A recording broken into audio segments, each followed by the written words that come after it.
DC area. So I have been with EXP for 2 years.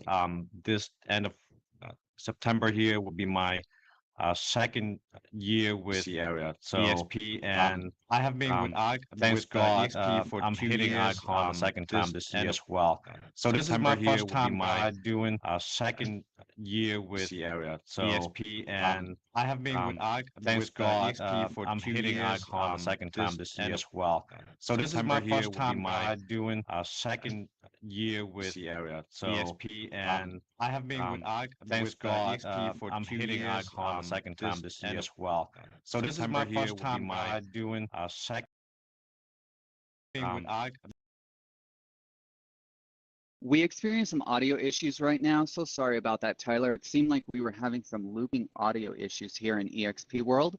So if you want to go ahead and pick back up where you left off, that would be great. Sorry about that.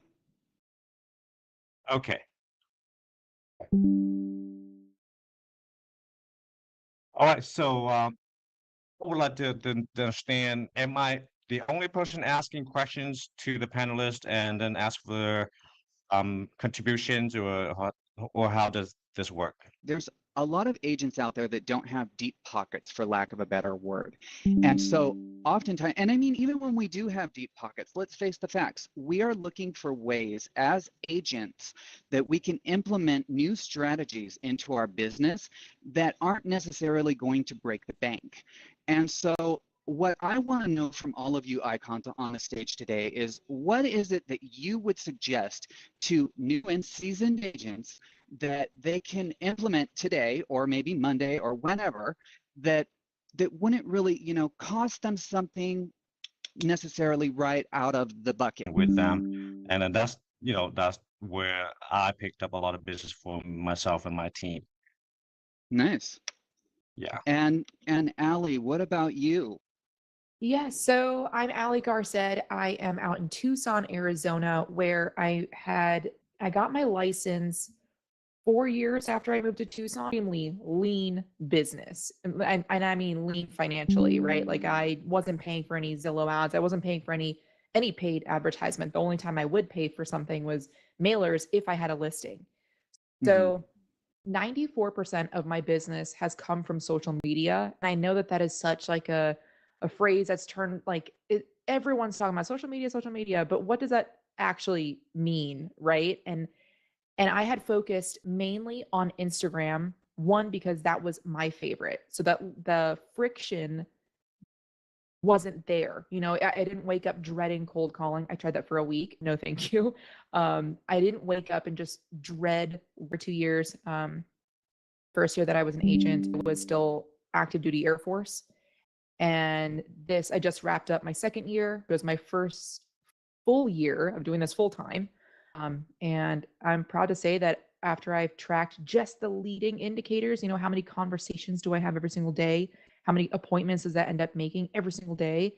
The lagging indicators, the closings, the icon comes later. Like, icon was never even a goal. It's just a byproduct of my 6 conversations every single day. I hope that I answered that question. It does, and you said something that really rings true to me, because I talk to a lot of agents on a daily, and you said something that really rings true to me, because I talk to a lot of agents on a daily that are trying to get to icon. And I always like to kind of put out there for them that icon is a lofty goal and oftentimes a side effect. And you are testament to that, Allie. Yes, So thank you. 100%. I got the email. that. I was like, whoa, I wasn't even expecting it. I wasn't even working toward it. I'm working towards my income number, and I'm just so funneled in on that. And I think that also plays a big role, is not getting yourself distracted. I focus 100% on Instagram and, word of mouth and in-person appointments with the military. That's my main meat and potatoes, is the VA loan. And just doubling down on that, as opposed to seeing, oh, there's Vulcan 7, or I could be doing this, or I could be doing that. Nope, this is what I like doing, and I'm going to double down. I love that. And we had a question for you from the audience regarding VA loans. If who asked that question wants to go ahead and raise your hand or open your mic and ask the question, that would be great. Hi, Okay. this is Van Zones. It was virtual assistants. I'm sorry, I should have spelt that out. All good. You know what? That's why we open our mics. So what do you want to know about virtual assistants? Well, if any of you use them and how you utilize them. Awesome. Okay. So who wants to take that up here on the panel if you're using a virtual assistant? I'm more than happy to, unless someone else wants to jump in. Yep, I Go don't have for one it. at all. I don't either. Go for it, Okay. Ali. All right. So in the beginning, I was running a very lean business. It was just me, myself, and I. And a TC, of course. That's the number one hire, I think.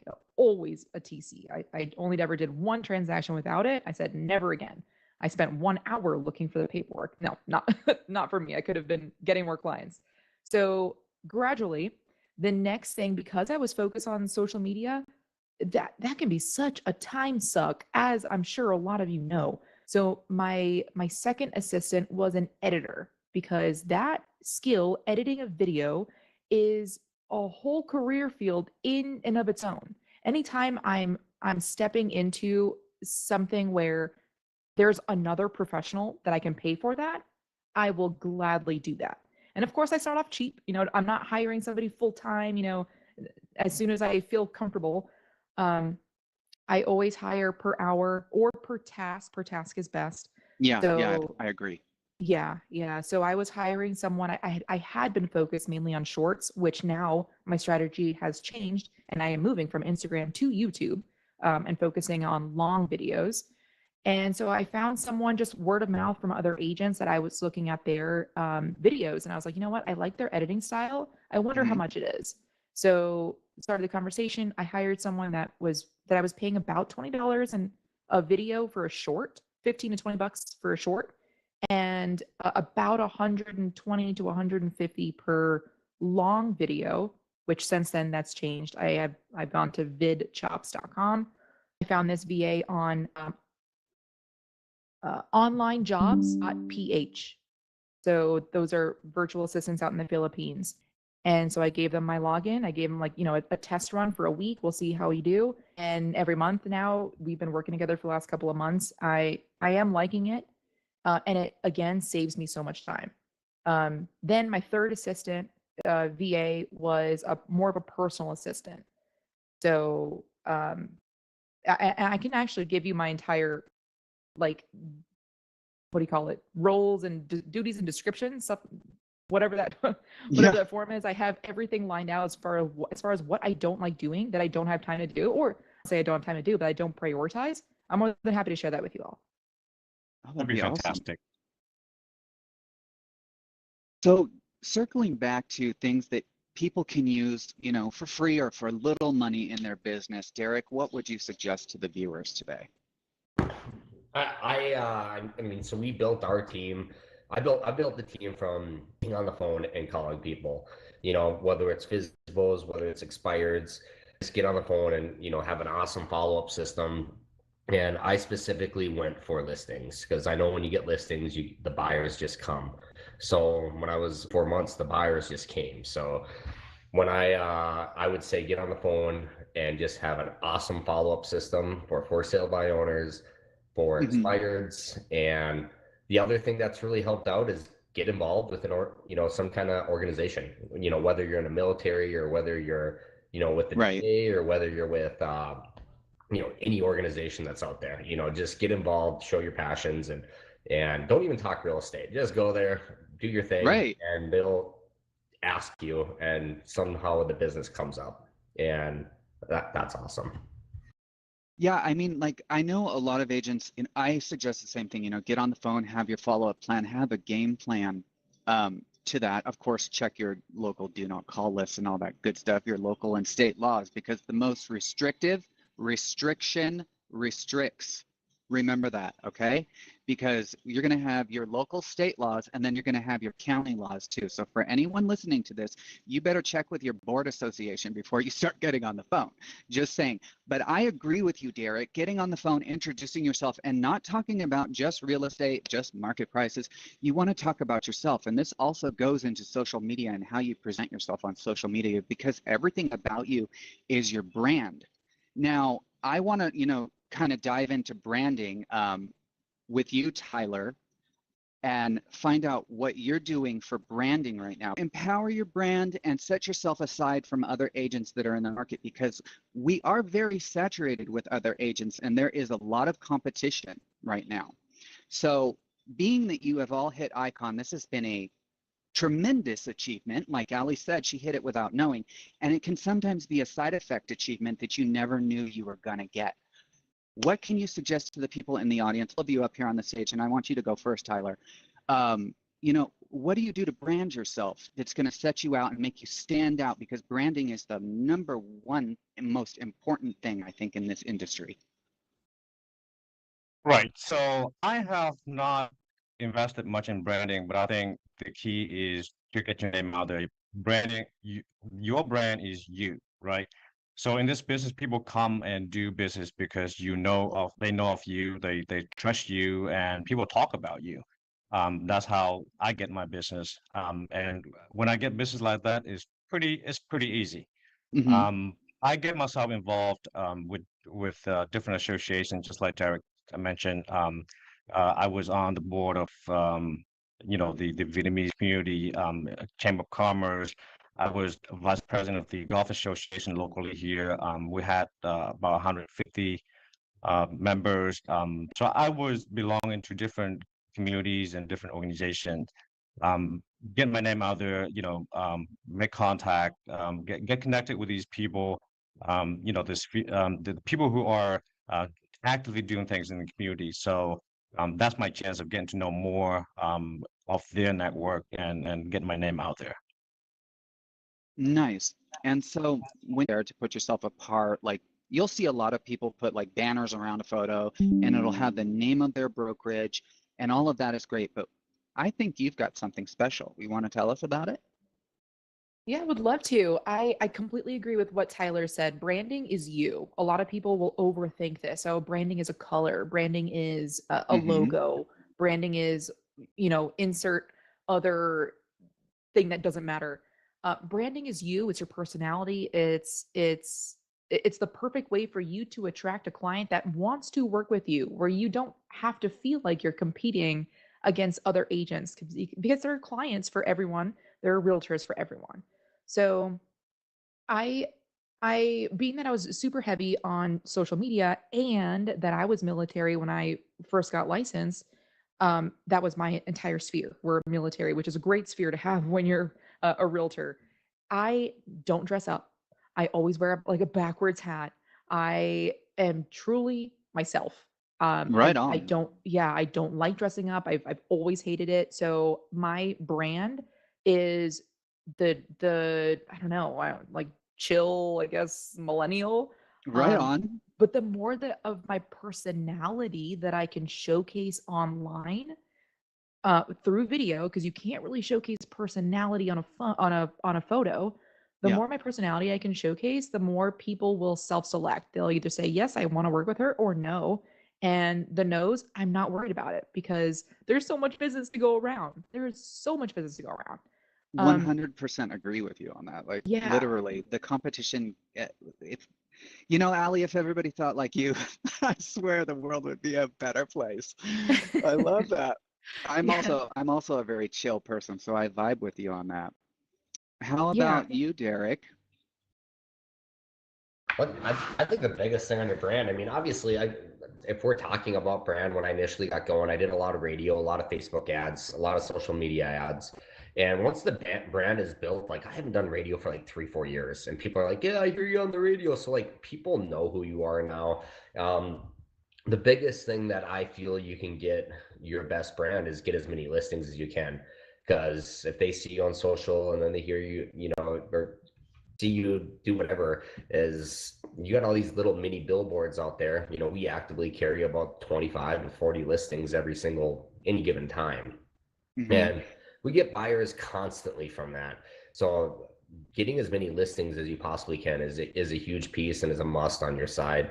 And I would also say, like, the brand, how do you treat those clients? When you treat those clients good, now all of a sudden you got 50 advocates that are going to send and refer business to you. Be like, yeah, this team does a great job. These agents take care of me. They took care of me. You know, and there's times when just something didn't sit right, and I call them. I'm like, hey, how did everything go? And they're like, well, we loved everything except this. I was like, I got a carpenter. I got someone coming over to make sure that's taken care of today. You know, just going above and beyond to make Yeah. sure that these clients are gonna love their experience with you and then use you again later on. Well, and that's what a lot of agents aren't. I wouldn't say a lot, but a lot of newer agents, they're not getting the follow through with their client. So, you know, expanding on what you were talking about, which is the follow through, the following back up, seeing, we've closed, the relationship is not over.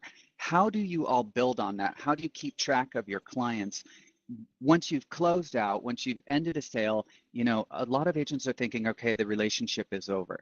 How do you all suggest agents out there that are listening keep a relationship with someone that they're already, for lack of a better word, done with the relationship?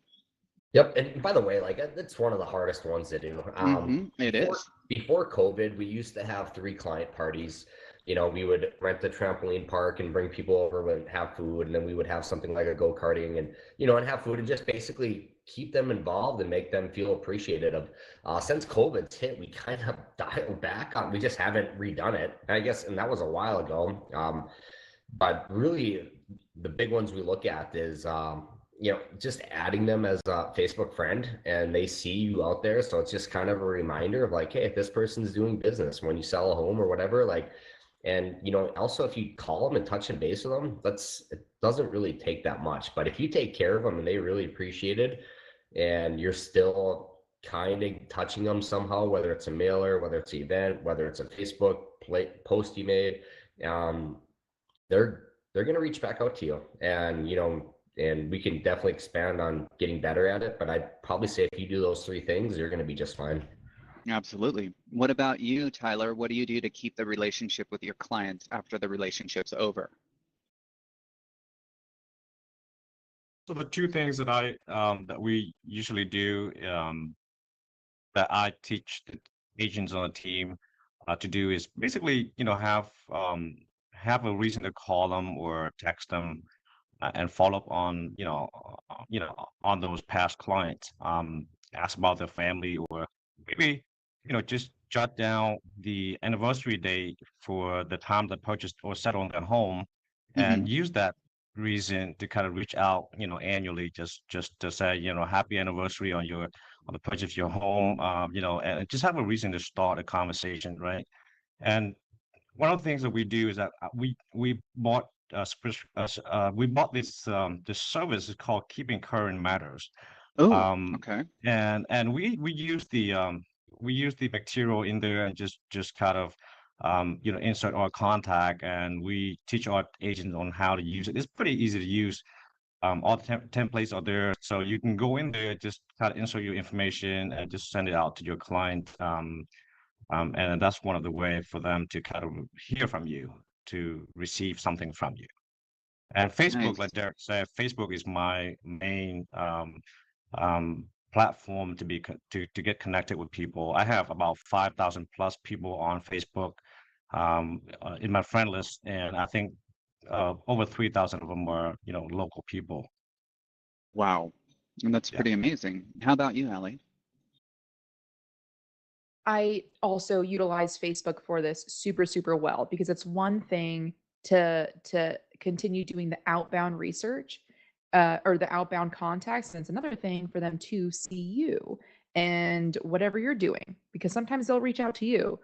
So I it took me a while to actually start utilizing KV Core, because even though it's user friendly, there's so much you can do, and I would get There overwhelmed. is. So It much. is. I You can literally feel like you're falling down a rabbit hole once you start using it, because it is hefty.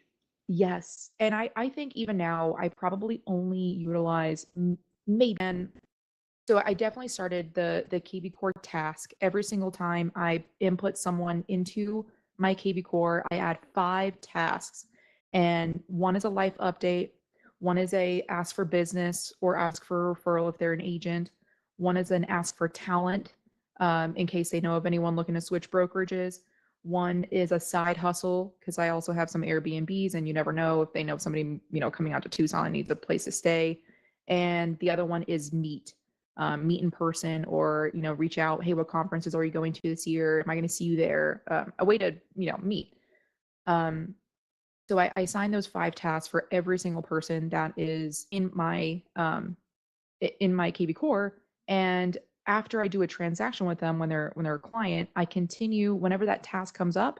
I shoot them a text or I send them a video. Again, I'm just gonna beat video to like to the ground here. No, go for it. I love that. Like just this morning, actually, I sent one of my very, very first clients. I closed on my first house today, 2 years ago. And I sent him a text and I was like, Josue, congratulations. You sold your house 2 years ago. I don't know if you're 6 months or 1 year from now. Nice. Statistically speaking, the average person will only remember last 3 realtors that they see. So all of the things that you're mentioning here are keeping you all top of mind. One thing that I learned about personally, and I think it's really funny, that keeps you top of mind is your business card. But not just a piece of paper, not a calendar, not something people are going to throw out at the end of the year, but something that people keep for decades in their house. Okay, this is really funny. A potato chip clip. I met another agent that put their business card on a potato chip clip in 1990, and that potato chip clip is still around in 2023. Why? I don't know, but that person is top of mind and they're retired. So it's saying because something. Americans love potato chips. I know, right? Let's all get some right now, okay? All right, so you know what? Let's move forward with this and ask the audience if anyone out there has a question. You can put it in the chat box or raise your hand. Okay. All right, so we've been talking a lot about business and stuff like that. How do you all keep track of your business? Very simply put, whoever wants to go first.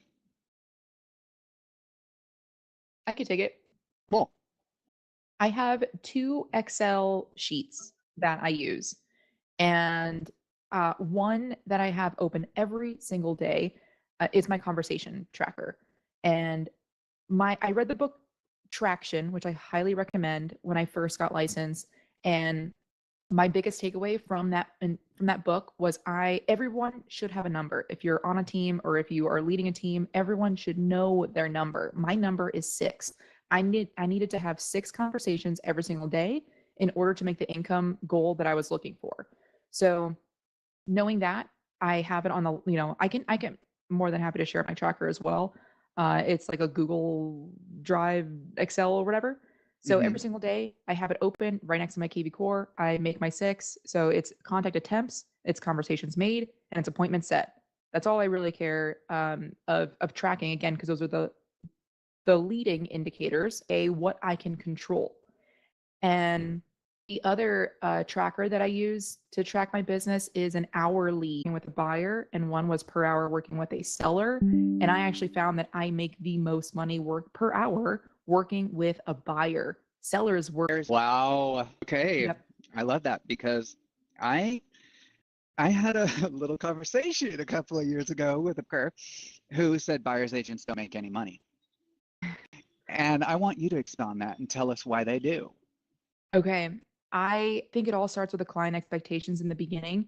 And for reference, I realized, and it was by a long shot. So I was making $152 an hour working with a buyer compared to $163 working with each seller. And maybe it just happened to be that the sellers that I had were all the way across town. So driving, open houses, other things like that, door knocking, compared to when I was working with buyers, which I love working with buyers.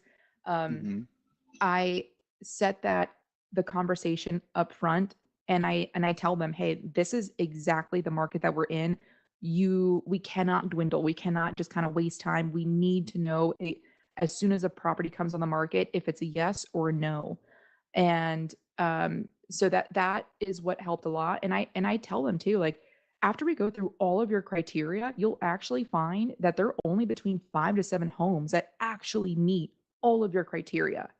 Yeah. And so some properties, I want to make sure that we're driving Right. out to properties that actually meet your criteria. At that point, they'll either say, yes, let's go over it again, or they'll say, you know what? No, you're right. I actually do still want my garage.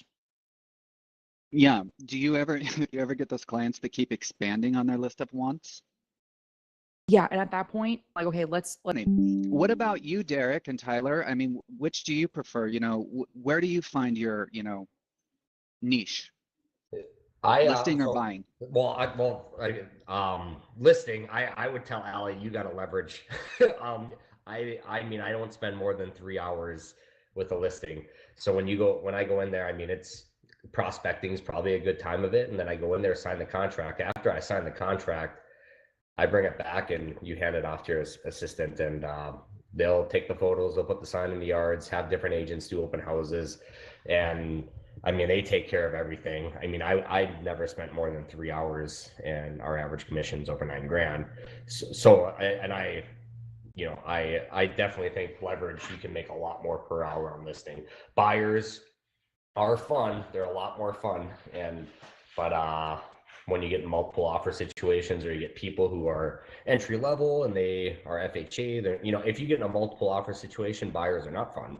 So we've always went on listings, and you add leverage in there to take away those $30 an hour jobs. You can make way more money. I would say for systems, I love Traction. Traction is got all of our business going. You guys need to read it. It's just a blueprint how to run a business, and if you incorporate it, your business will do very well, and you will get your time back. So Traction is a must read for anyone scaling a business or trying to figure that out. Um, Tracking systems, I've tried them all. We got Excel, we did this system, that system. The best one I've seen is Sisu. Can I share my screen? Is this possible to share screen so they can see it? You know, we've never done that before here, but if you have something you want to drop in the chat box, that might work. I think screen sharing, that sounds kind of cool. I'm curious to check it out because it's been a minute since I've checked out some new tech. How about you? Tyler wants to know, is it similar to Sisu? Yeah. Sisu is what we use. So Sisu is a system. I sent the screenshot right into the system to kind of see what's going on. Are we on track? Are we not? If you want to pull that link up right in the chat, I just took a Nice. screenshot quick. And I mean, that's just one of the 40 pages that I can pull up. But we know exactly what's going on all the time. This is really cool. I'm looking at it right now. So it's like sweet because we Love it. This is really cool. And I mean, some people I could see implementing this because there are some data, nerds out there, myself included. If you're packing for EXPCon, you might need this. But yeah, this is really cool, Derek. Thank you for now. How about you? I'm pretty old school with the tracking stuff, right? I have a goal setting sort of spreadsheet. It's called like volume breakdown analysis. And what I do is I set with a team agent beginning of the year, did what, and is it a buy transaction? Is it a listing transaction? Is it a rental transaction? I do some commercial as well, so I track that for myself, and we reflect back to our goal. It's called the volume breakdown analysis, and we kind of see, whether we are reaching our goal or we're not. So that's very, simple stuff. We have a small team, so it doesn't get complicated like Derek. I know he's doing probably over 300 units a year, right, Derek? Yeah, we're over 300. Not Okay, this cool. year though. So is it a lack of inventory? Is that a drop in buyers business, or? We lost about a third of our sales team. It slowed down last fourth quarter last year, and about a third of our sales team had to be independent agents. So it's they had to rebuild, and but yeah, it's that. And also, like, I think our market is 35% down too. So just from sales. Do you have like a listing agent or like a team of listing agents that does the appointments for you, or you just go on the?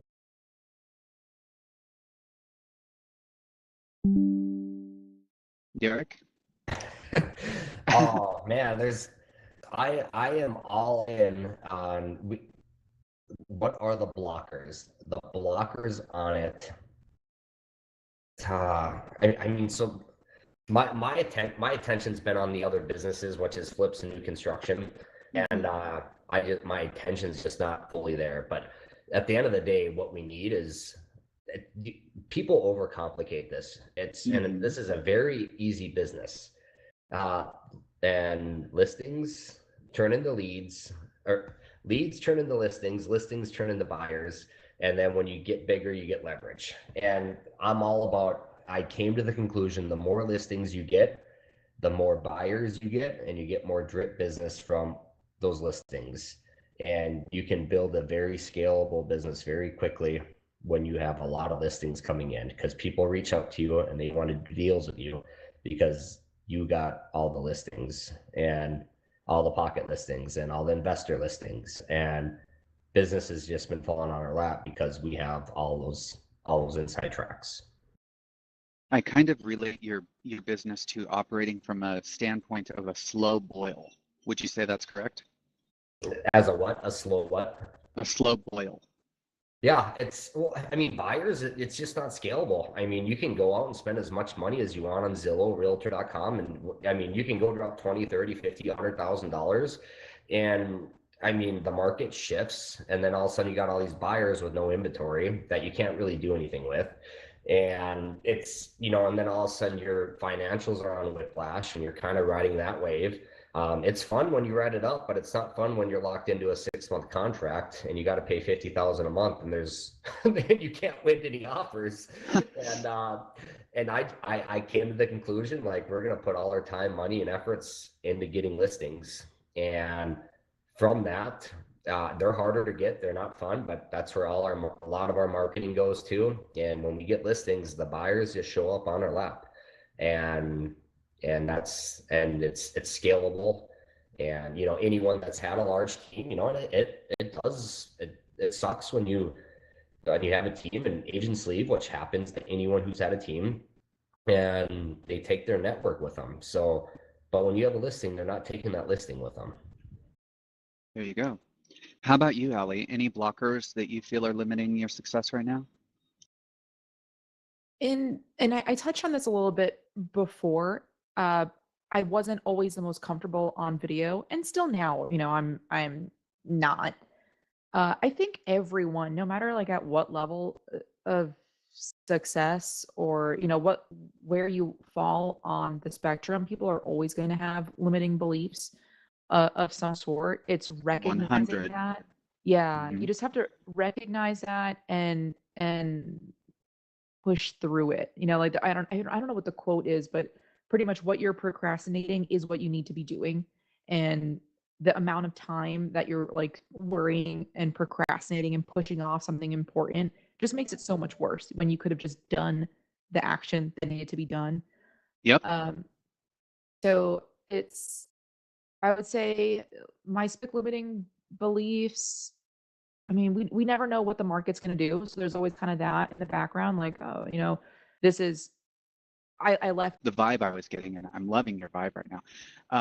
It's the adversity that every seed ever faces on this earth before it becomes a tree is that it has to press against the ground to grow. There you go. Sounds like you've really learned how to leverage your anxiety. I was telling someone earlier this week, they were saying, I'm nervous, it's my first or second closing or something to that degree, and called the amygdala. You just have to be able to tell the difference. I just saw you chat, Allie, you were here on the stage. I'm like, an audience member just said yes, Allie. But if any of you out there are listening to this and you're nervous about something or you just don't want to do something, something? The amygdala sends some responses off into your brain, and it's up to you to determine how you feel. Are you excited, or are you truly nervous? Or are you just telling yourself that you're nervous because you're excited? Think about that. Don't be less than a seed in the ground. You know what I'm saying? So with that being said, I want to shift this into the last 10 minutes of this being about mindset. At the end of the day, at the end of the week, at the end of the month, the year, what have you, we all have a lot of stuff that we've got to shake off ourselves. We just got to get it off of us, because it might be weighing us down, or it's just, not the right energy. Or I want you all to take this time to speak to mindset and what you do on a daily basis to, reinforce yourself every day. Because I think what a lot of people have done is say, I'm going to do this New Year's resolution. But I think it's more important to do daily resolutions. And I think a lot of people who are high producing agents should have the same mindset. So if you want to go, Allie. You know, and the if I can just get rid of the procrastination, instead of saying like, oh, you know, I need to go work out, so I'm going to work out, and then I need to pray, and then I need to do this before I can start work. It's just delaying what needs to be done.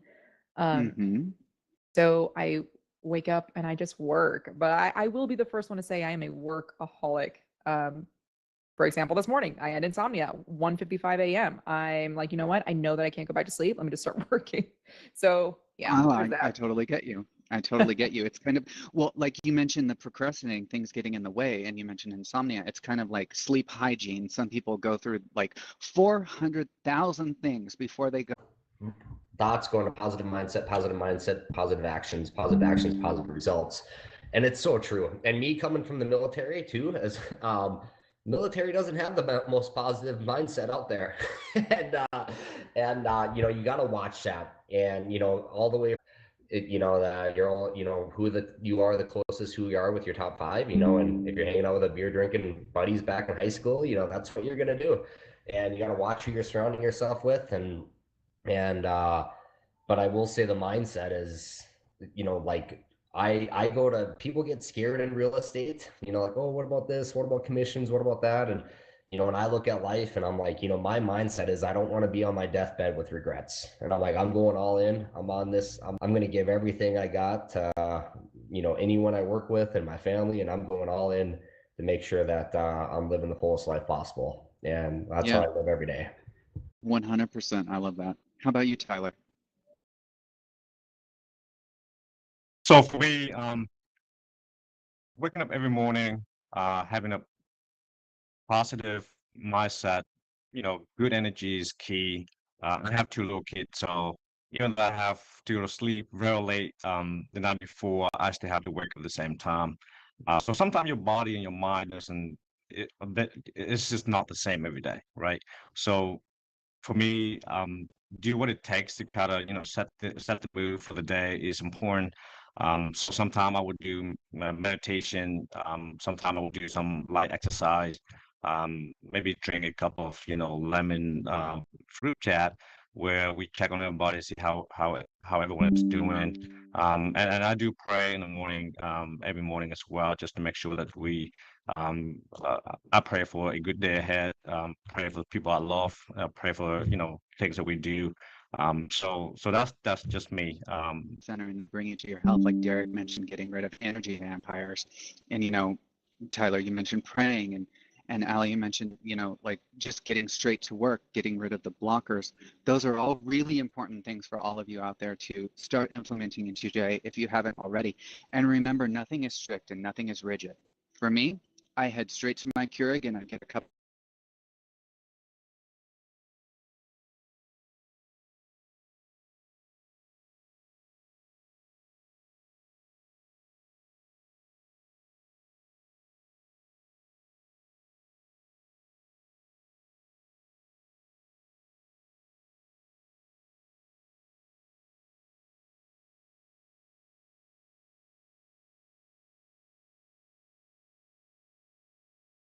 box and we can read it out loud for you if need be. If not, I just want to thank all of you for coming on the stage today. Alan, Tyler, Derek, are you guys going to EXPCon? I Sure bought my am. ticket. I gave it to one of my team agents because I just bought over a restaurant in DC, and Uh-huh. I'm only a month and a half into this new operation, so I feel like I'm gonna stay around because, you know, um, something may happen. So I'll skip this one. I'll be at the shareholder event in Florida, and I was actually at the Build conference in July. Mm-hmm. So I spent a week in San Antonio, and then I traveled down to Houston to kind of visit some friends and family. So that was great. Um, so I will skip uh, EXPCon this year. I have been there every year since I joined. Awesome. Well, listen, I want to thank you guys for coming today. everyone out there that's going to EXPCon, everyone here on the stage that's going to EXPCon, have fun. Have fun for me. I won't be there. I'll be here in EXP World helping all of you out. Brittany, I see you out there in the audience. Thank you for joining us today. Allie, Derek, Tyler, thank you so much for coming today. We appreciate you so much.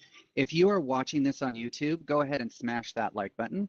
And remember, we are here every Friday with the exception of next Friday from 8:45 a.m. Pacific Standard Time for an hour or whenever we finish if we go over. I want to thank you all for coming today. Thank you very much, Brian. You're Thanks, welcome, Tyler. Brian. Thank you, You're everyone. welcome, Allie. Bye-bye, y'all.